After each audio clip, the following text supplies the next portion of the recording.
Hi hello ನಮಸ್ಕಾರ and welcome to our channel Sangeetha Manjunath.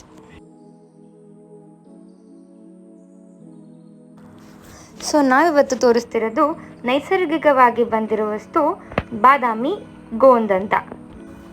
ಅಂಟು ಅಂದ ತಕ್ಷಣ ಇದು ಅಂಟು ಉಂಡೆಗೆ ಹಾಕೋ ಅಂಟಂತ ನಮ್ಮ ತಲೆಗೆ ಬರುತ್ತೆ. ಬಟ್ ಈ ಅಂಟು ಆ ಅಂಟು ಅಲ್ಲ, ಇದು ಬಾದಾಮಿ ಗೋಂದ್ ಅಂತ. ಇದು ಪ್ರಾವಿಷನ್ ಸ್ಟೋರಲ್ಲಿ ಸಿಗುವಂಥದ್ದು, ಇಲ್ಲಾಂದರೆ ಆನ್ಲೈನಲ್ಲಿ ಆರಾಮಾಗಿ ಸಿಗುತ್ತೆ. ಇದ್ರದ್ದು ತುಂಬಾ ಉಪಯೋಗಗಳಿವೆ. ಯಾವ್ದ್ಯಾವುದು ಅಂತ ಇವಾಗ ನೋಡ್ಕೊಳ್ಳೋಣ. ಇದು ದೇಹವನ್ನು ತಂಪಾಗಿಡೋಕ್ಕೆ ತುಂಬ ಹೆಲ್ಪ್ ಮಾಡುತ್ತೆ. ದೆನ್ ಜೀರ್ಣಶಕ್ತಿ ಜಾಸ್ತಿ ಮಾಡ್ಸೋಕ್ಕೆ, ಇಮ್ಯುನಿಟಿ ಪವರ್ ಜಾಸ್ತಿ ಮಾಡ್ಸೋಕ್ಕೆ, ಜಾಯಿಂಟ್ ಪೇಯ್ನ್ ಕಮ್ಮಿ ಮಾಡೋಕ್ಕೆ, ಗಾಯ ಏನಾದರೂ ಆಗಿದ್ದರೆ ಇದು ಬೇಗನೆ ಗುಣವಾಗೋಕ್ಕೆ ಹೆಲ್ಪ್ ಮಾಡುತ್ತೆ. ದೆನ್ ಮೇಯ್ನಾಗಿ ಹುಡುಗಿರಿಗೆ ಇದು ಸ್ಕಿನ್ ಗ್ಲೋ ಆಗೋಕ್ಕೆ, ಫೇಸ್ ಪ್ಯಾಕಿಗೋಸ್ಕರ, ಇಲ್ಲಾಂದರೆ ಹೇರ್ ಫಾಲ್ ತುಂಬ ಆಗ್ತಿದೆ, ಹೇರ್ ಸ್ಟ್ರೆಂತ್ ಮಾಡೋಕ್ಕೇನು ಸಕ್ಕತ್ತಾಗಿ ಯೂಸ್ ಆಗುತ್ತೆ. ಇದು ಸ್ವಲ್ಪ ರೋಸ್ ವಾಟರಲ್ಲಿ ಇಲ್ಲಾಂದರೆ ಹಾಲಲ್ಲಿ ಹಾಕಿ ಇದನ್ನು ಫೇಸಿಗೆ ಅಪ್ಲೈ ಮಾಡ್ಬೋದು.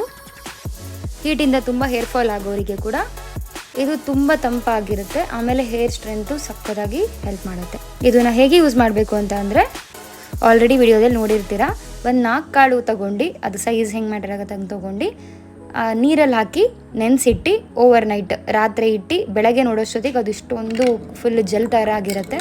ಅದು 1-2 ಸ್ಪೂನ್ ತೊಗೊಂಡು ನೀರಲ್ಲಿ ಹಾಕಿ ಅದಕ್ಕೆ ಬೇಕಿದ್ರೆ ಚಿಯಾ ಸೀಡ್ಸ್ ಹಾಕಿ ಕುಡಿದ್ರೆ ತುಂಬ ಒಳ್ಳೆಯದು. ಪ್ಲೀಸ್ ಎಲ್ಲರೂ ಲೈಕ್ ಮಾಡಿ, ಸಬ್ಸ್ಕ್ರೈಬ್ ಮಾಡಿ, ಶೇರ್ ಮಾಡಿ ಹಾಗೂ ಕಮೆಂಟ್ ಮಾಡಿ. Thank you.